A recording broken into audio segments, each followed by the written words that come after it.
Hi guys, I'm getting ready to dive deep into a topic that a lot of people shy away from, the true nature of masculinity and femininity. If you've been paying attention, you know that we're living in a time where people are questioning these age-old concepts, which is exactly why people get so triggered when I say this cold hard truth. Masculinity is forged, femininity is retained. This isn't just some theory, it's a reality that's been etched into the fabric of human existence. Let's start with masculinity. The term itself evokes images of strength and aggression and stoicism. But here's the thing, these traits aren't handed to men on a silver platter. They're forged and perfected through multiple levels of trial and error, failures, and the kind of experiences that tear you down just to build you back up. Imagine for a second a piece of iron that's being subjected repeatedly to extreme heat and relentless hammering. It endures this grueling process to emerge as a fierce sword. That's masculinity. Ever wonder why historically the rites of passage for men traditionally involved tasks that tested their endurance, bravery, and skill? It's because society understood that these qualities needed to be drawn out, challenged, and solidified. Whether it's the young Spartan boys facing brutal training or young men navigating the complexities of modern life, the essence is the same. Masculinity is not given, it's earned. You fight for it, sometimes literally. You face adversity, you embrace challenges,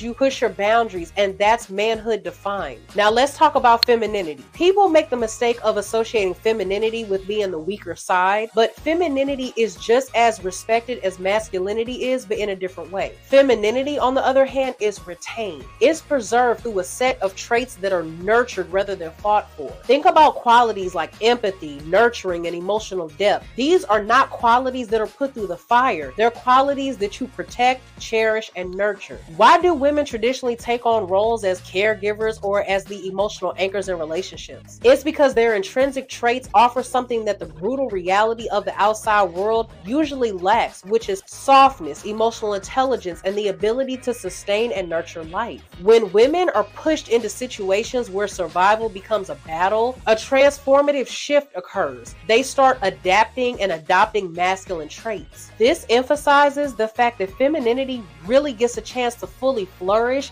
when it's protected rather than exposed to the harsh realities of life. This isn't about being regressive or advocating for extremely strict gender roles or anything weird like that. This is about acknowledging a primal truth. Men and women bring different energies into the world, and that's a good thing. Because imagine a world where everybody was the same, where men and women were just bland copies of each other. Without individuality, you're missing the complexities and the intense dynamics that make dealing with people so damn interesting. So you might be asking yourself, why should I care? Because understanding this exact fundamental difference equips you with the tools to navigate relationships, societal expectations, and your own personal development. It actually allows men the opportunity to realize that their worth is not a birthright. It's a journey of continual growth. For women, it's acknowledging the power that comes from their innate qualities and understanding that these qualities are not weaknesses, but essential components of human society. So please don't buy into any narrative that wants to blur all the lines and make us all interchangeable. Whether you're a man striving to forge his masculinity or a woman looking to retain her femininity, understand this. You're not just contributing to your own well-being, but you're also adding depth to the complex nature of humanity. And that's something worth fighting for or nurturing for. So with that being said, until the next video, I'll see you guys later.